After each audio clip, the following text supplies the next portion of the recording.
The Hall Slater Library is for use of educators and anyone who really wants to come and see the original documentation of the Constitution of the United States, the Christian history of the Constitution. All those books were hand-selected by Verna Hall and Rosalie Slater. They went all over the world finding the volumes that they were using.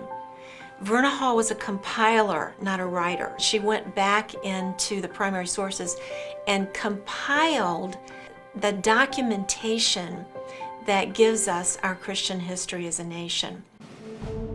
These are actually the founding sources that went into crafting the Republic itself. And so the idea was to actually collect some of the original founding documents that describe this early American character that eventually developed into a federal republic. The sources that we have were read by our founding fathers and studied by our founding fathers when the Constitution was written at that period of time. It instructed them in principles of liberty. And there's so much that could be shared in light of that Reformed influence. But the library itself contains a very, very unique, rare book collection that any Americanist or any early American scholar would want to actually review.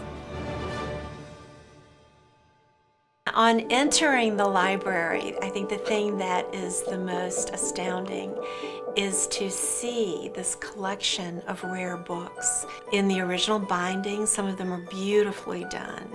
So the first thing that you would notice would be this glass enclosed shelving of the rare and special volumes.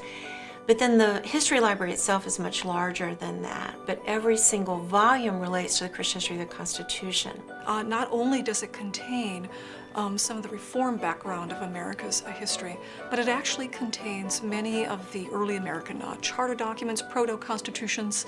The annals of the Continental Congress and all the works of the Founding Fathers, the 40 volumes that George Washington himself wrote. You have some of the earliest collections of the Federalist Papers. You have James Madison's papers. You have the writings of James Madison. You have Jefferson's papers. You have Adams's papers and Quincy Adams's papers. The library is larger than that. There's a collection of Bible commentaries from 18th and 19th century. The Geneva Bible was very, very important for the early colonists because it had Republican interpretations in the marginalia. You have many of the early British Commonwealthsmen writings. Rosalie Slater particularly loved Sir Walter Scott, and his complete biography written by his son-in-law, the whole collection of his works, which she used very frequently in her literature program in the principal approach. So the history library is a small tour in American history ideology. And so you have this vast library, and what FACE is doing is organizing the collection and making it very, very user-friendly. The library, it's almost breathtaking. It's a one-of-a-kind collection. It doesn't exist anywhere else in the world.